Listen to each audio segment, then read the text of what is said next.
Bakunzi ba PCTV ndabashuje mu izina ry'umwami wacu Yesu Kristo, kandi dushimira Imana ko tugiriye neza uyu munsi wacu w'amasengesho iminsi 40 wa mbere nkuko twabisezeranye abo tumaze iminsi tuvugana. Kandi nawe niba utarashoboye gutangirana natwe, tangira uyu munsi, birashoboka mu izina rya Yesu, ko gusenga igihe cyose umuntu ahora asenga kandi igihe cyose Imana irakora. Rero muribuka yuko amasengesho yacu turimo dusenga uburyo dusengera ibintu bitatu. Icya mbere turasengera umuryango, kabiri turasengera itorero, gatatu turasengera igihugu. Rero ibyo ni ibintu bitatu by'ingenzi buri wese witewe gusenga, kandi Imana izakugirira neza. Imana igire neza umuryango, bituma tugira itorero rizima. Imana igire neza umuryango, bituma tugira igihugu kizima. Rero gusenga aya masengesho ni ingenzi, kandi Imana iraza kukugirira neza. Mu minsi iza benshi murajya muza gutanga ubuhamya kubw'imirimo Imana irimo kubakora mu izina ry'umwami wacu Yesu Kristo. Rero duhagaze mu cyanditswe kiri muri Zakariya ibice byaho 8 umurongo wa 19 havuga kwiriza ubusa no gusenga, uburyo bijya bigira umumaro by'umwihariko. Umuntu agira umunezero, umuntu agira ibyishimo, ndetse hakiyongeraho n'ibirori mu izina ry'umwami wacu Yesu Kristo. Ibyo byose turizera yuko bizaza, kandi bizaza mu muryango wawe mu izina ry'umwami wacu Yesu Kristo. Rero tugitangira, reka dusome ijambo ry'Uwiteka umwami Imana. Turi buze gutangira muri kiriya cyanditswe kiri muri Zakariya ibice byaho 8 umurongo wa mbere, kuko ari umunsi wa mbere. Turatangira n'umurongo wa mbere, ari avangwa Imana igaruka i Yerusalemu hazubakwa habeho amahoro. Bivuga ngo muri iki gihe Imana yavugaga uburyo Yerusalemu izubakwa kandi Yerusalemu ikagira amahoro. Niho tugiye gutangira umunsi wa none tuvuga kugaruka k'Uwiteka umwami Imana ku buzima bwawe mu izina rya Yesu. Mana nziza, mwami w'abami, gushimiye ubuntu n'urukundo bye bihoraho, gushimiye kudahwema kutwitaho no kutugirira neza. Uyu munsi mwami utwemeye ko dutangira gusenga, kandi uri kumwe natwe nk'uko wabitusezeranije kandi ukabitubwira. Mu izina rya Yesu zubane natwe, mu izina rya Yesu zubane imiryango yacu, mu izina rya Yesu zubane n'igihugu cyacu, mu izina rya Yesu zubane n'itorero ryawe. Mana nyiringabo, nzi yuko nanjye ugiye kunshoboza kugira ngo nshobore kuganira n'ubwoko bwawe iri jambo mu izina ryawe Kristo rikomeye, nsabye mbyizera, amen. Yesu akumpera umugisha. Rero nk'uko ijambo ry'Imana ryatangiye ritubwira ngo Imana igaruka i Yerusalemu kandi izana amahoro, kandi izana inkuru nziza ko hazongera kubakwa. Ni kuki iri jambo ryo muri Zakariya ibice 8 ritangira gutya? Iki cyari igihe cya Yerusalemu yari yarasenyutse, ariko Imana yongera kuhagaruka. Turaza gusaba no muri Yeremiya, duhuze muri Zakariya na Yeremiya abo bahanuzi bombi uburyo bavuga uburyo Yerusalemu yasenyutse ariko ikongera ikagaruka kubakwa. Rero none turabanga uburyo nawe wasenyutse ariko ukongera ukubakwa, uburyo urugo rwawe rwasenyutse ariko rukongera rukubakwa, uburyo umuryango wasenyutse ariko ukongera ukubakwa, uburyo itorero ryasenyutse ariko rikongera rikubakwa, uburyo n'igihugu kiya kisenyuka kandi kikongera kikubakwa. Dufite urugero rufatika, turavugira ku gihugu cyacu cy'u Rwanda. Hari igihe cyabayeho igihugu cyacu cy'u Rwanda kirasenyuka, ndetse benshi bakibona ntibabone ko kigifite ibyiringiro, ariko turashimira Imana uyu munsi ko dufite igihugu kimaze kubakika. Nubwo hari aho tutaragera kuko turacyakomeje imbere. Twatangiranye n'ibihumbi na 20 n'imyaka 20. Uyu munsi none turi muri 20 kugera muri 50. Bivuga ngo hari indi myaka 30 igihugu cyacu giye kongera kubakwa, kandi zo tudashidikanya yuko muri iyo minsi yose izaba y'umugisha, y'imyaka yose izaba y'umugisha mu izina rya Yesu. Niba Imana yaragarutse kubaka Yerusalemu, ntiyabura kutagaruka kubaka iwawe, ntiyabura kutagaruka kubaka mu byawe. Niyo mpamvu uriya murongo twavuze tugomba guhagararaho ari umurongo wa 19. Umva kuntu uvuga. Murongo wa 19 uravuga ngo Uwiteka Nyiringabo aravuga ati, kwiyiriza ubusa byo mu kwezi kwa 4, ariko kwezi dushoje, no mu kwa gatanu, ariko kwezi twinjiye mu munsi twatangiye, no mu kwa karindwi, no mu kwa cumi, bizahindukira b'inzu y'Ubuyuda, ndavuga ushyiraho inzu yawe iminsi y'umunezero n'iy'ibyishimo n'ibirori byiza cyane, nuko nimukunda ukuri n'amahoro. Ibyo bizaza kandi bizakorera iwawe kandi bizaba iwawe mu izina ry'umwami wacu Yesu Kristo. Umurongo wa 20 ukavuga ngo Uwiteka Nyiringabo aravuga ati, muzabona amahanga azanye n'abaturage bo mu midugudu myinshi, kandi abaturage bo mu mudugudu umwe bazajya mu wundi bavuge bati, nimuze twihute dusabe Uwiteka umugisha, dushaka Uwiteka Nyiringabo. Abandi bazaba bati, natwe turajyanayo, natwe turahagarana nawe, natwe twiteguye kugira icyo twakora muri ibi bihe. Haleluya! Ariko uyu ni umusaruro wo kwiyiriza ubusa, ni umusaruro wo gusenga. Haleluya, haleluya. Kuko 10 ryavuga ngo Uwiteka Nyiringabo aravuga ati, kwiyiriza ubusa byo mu kwezi kwa 4 no mu kwezi kwa 5 no mu kwa 7 no mu kwa 10 bizahindukira inzu yawe, ibinzu y'umudendezo, ibinzu y'ibyishimo, ibinzu y'amahoro. Niyo mpamvu uyu munsi nagusabye inshuti yanjye, uyu ni umunsi wa mbere, ngwino dusengane. Ni umunsi wa mbere, aho uri mu kazi, aho uri mu rugo iwawe, Imana iteye kugusanga kandi iteye kukugira neza. Reka nkubwire icyo ndimo kumva, iminsi 10 ya mbere uza watangiye kuvugana n'Imana, watangiye kurota, watangiye kubona inzozi by'imirimo Imana igiye gukora.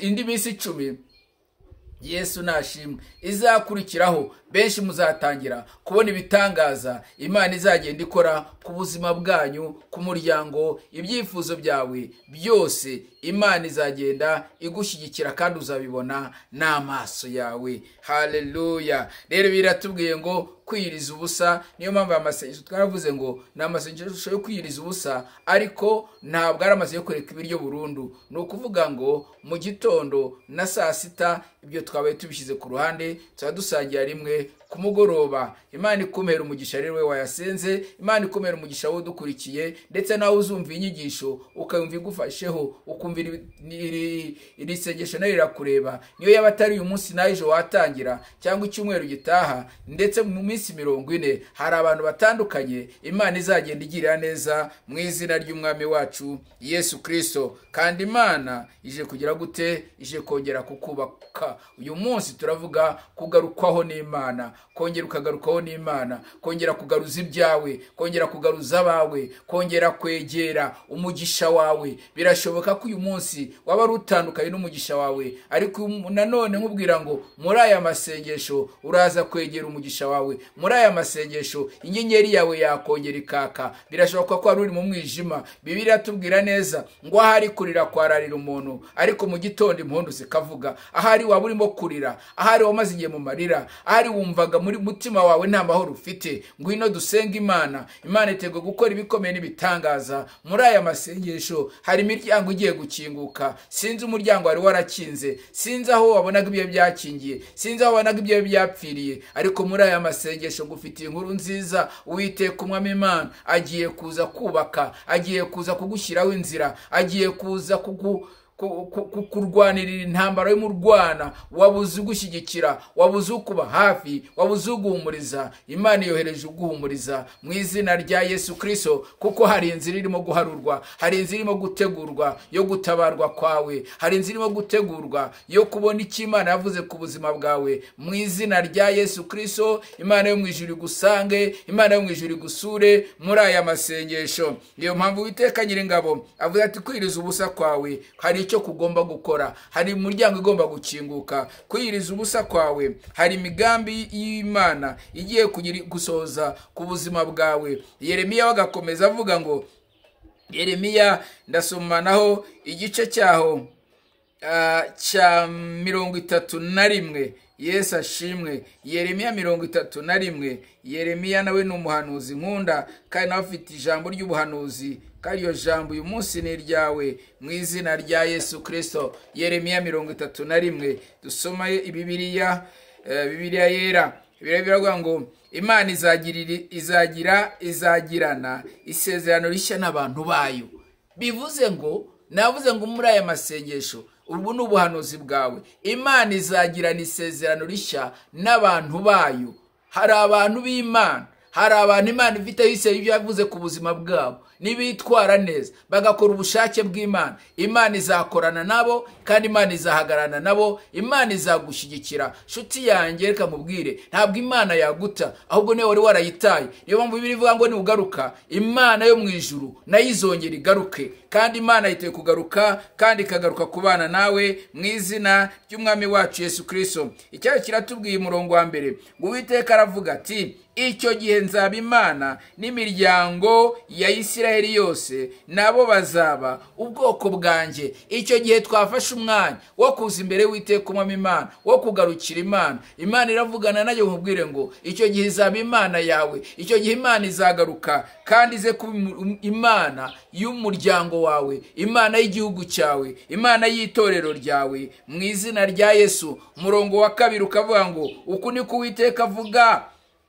ati, abantu barokotse inkota baboneye ubuntu mu butayu. Ndashaka kuvuga ndavuga n'abantu bamaze kumenya Kristo, ngo abantu barokotse inkota, abantu barokotse ibyaha, abantu barokotse ubuzima n'imibereho. Nawe urabizi kera ukiri mu kabari, urabizi kera ukiri mu busambanyi, urabizi kera ukikora ibyangwa n'Uwiteka umwami Imana, ariko uyu munsi wa none ukaba warakijijwe, ukaba wararokotse. Imana iravugana nawe ivuga ngo abantu barokotse, kuko icyo gihe cyari igihe cy'ubutayu, ariko wagiriwe ubuntu. Bibiliya iratubwiye neza ngo icyo gihe nari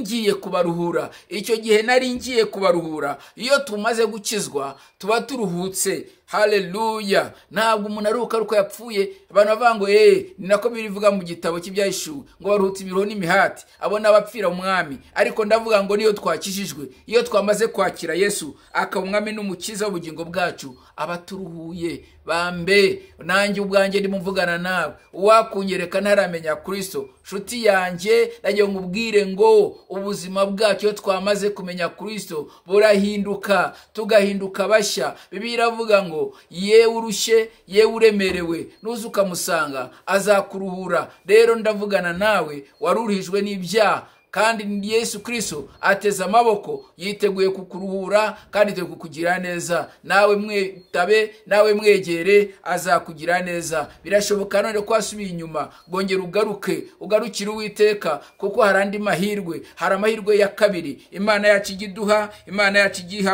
abantu bayiringira. Yesu nashimwe. Haleluya. Umurongo wa kane haravuga ngo nzongera kukubaka nawe uzaba wubakitse. Nzongera kukubaka nawe uzaba wubakitse. Bivuga ngo Imana izi ko wasenyutse, bivuga ngo Imana izi ko urugo rwawe rwasenyutse. Ereka nkubwire nshuti yanjye woneza amatwi aka kanya, urabizi yuko mu myaka 10 ya mbere yari imeze, sinzi igihe umaze mu rushako, ariko imyaka 10 yari y'umunezero, ariko 10 yakurikiyeho yari yamarira n'agahinda. Ndavugana nawe kuko n'umwuka mpishurira wowe. Ndagira ngo nkubwire ngo humura, Imana yiteguye kongera kukubaka kandi ikakubakira. Ubuzima bwawe ntibwongere kugiramo amarira n'agahinda, kuko Imana yumvise gusenga kwawe mu izina rya Yesu. Ngo nzongera kukubaka nawe uzaba wubakitse. Wa mwari wa Isiraheli we, uzongera kugira amashako yawe. Rama kasekere manderi, uzongera kugira amashako yawe. Urushako rwe ruzongera kuba urw'umugisha, ruzongera kuba urw'amahoro, ruzongera kuba mu ibyiringiro. Imana yigiye kongera kugaruka iwawe.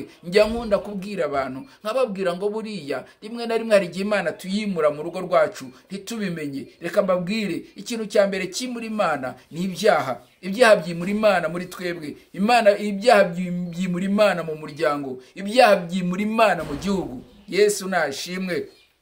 Rero niyo twongeye kugaruka tukagarukira Imana, Imana iraza ikakugirira neza, kandi Imana iraza igakora ibikomeye n'ibitangaza. Bibiliya yavuze murongo wa 4, ndacyari muri Yeremiya 31, ngo nzongera kukubaka nawe uzaba wubakitse. Wa mwari wa Isiraheli we, uzongera kugira amashako yawe, kandi uzasohokera mu mbyino z'abanezerewe. Nawe uzongera kunezererwa, nawe uzongera kunezererwa. Ibitunezeza ni byinshi. Bene data ndavugana nawe, nawe, ndavugana nawe wa mupapa we cyangwa wa mama we. Birashoboka yuko uyu munsi ubona agahinda kenshi, uyu munsi uravanga umunezero nawe ukura he, ariko n'abana baguhesha umunezero. Ndetse nshuti yanjye, birashoboka yuko urubyaro rwawe nirwubaha Imana rukarutoza neza, ruzakubera umunezero, ruzakubera umugisha. Ariko nibadabaha Imana bazongera kugutera agahinda karenze nako wari ufite. Nshuti rero y'amahoro, nshuti basha kumvira ijambo uyu munsi, iri jambo rigira iryawe, kuko niwe Imana yantumyeho kugira ngo tuganire ijambo. Murongo wa 5 avuga ngo uzongera gutera inzabibu ku misozi y'i Samariya,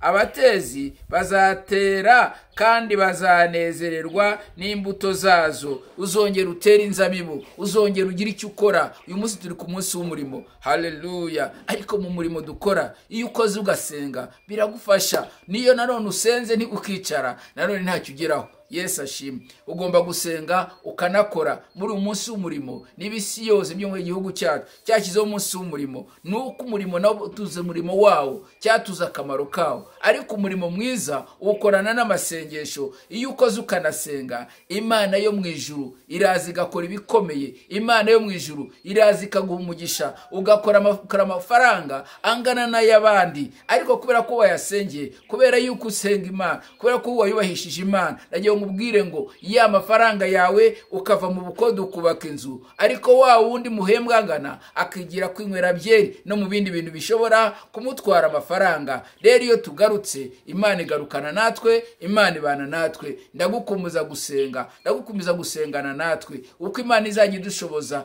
Na buri munsi dushobora kwakira ijambo. Rero dukurikire ijambo ry'Uwiteka ubamo Imana, cyane cyane riva kuri iyi channel. Niyemeje gusengana nawe, kandi ujye umpamagara, ujye uvuga by'umwihariko ngusengere. Mfite umwanya uhagije wo kugusengera, kandi Imana izabana nawe, kandi Imana izatugira neza. Haleluya, haleluya. Umurongo wa 5 avuga ngo uko hazabaho umunsi ubwo abarinzi bazarangurura ku misozi ya Efraimu bati, nimuhaguruke tuzamuke tujye i Siyoni dusange Uwiteka Imana yacu. Imana yashaka kugushyira mu barinzi, Imana yashaka kugushyira mu bayiteguye gukoresha muri ibi bihe. Nshuti yanjye, abantu benshi bavuga ngo ya isengero barazifunze. Oya, ntabwo uyu munsi wamwanga isengero zirafunze bigatuma usubira mu byaha. Oya, reka nkubwire nshuti yanjye, nawe waba uri mu rugo, erega nawe uri urusengero rwa mbere ni wowe, urusengero rwa mbere ni wowe. Nanone ariko ni guterana ni byiza, nanone ntibikubuze kujya guteranira. Niba urusengero wasengeragamo rukinze, hari urusengero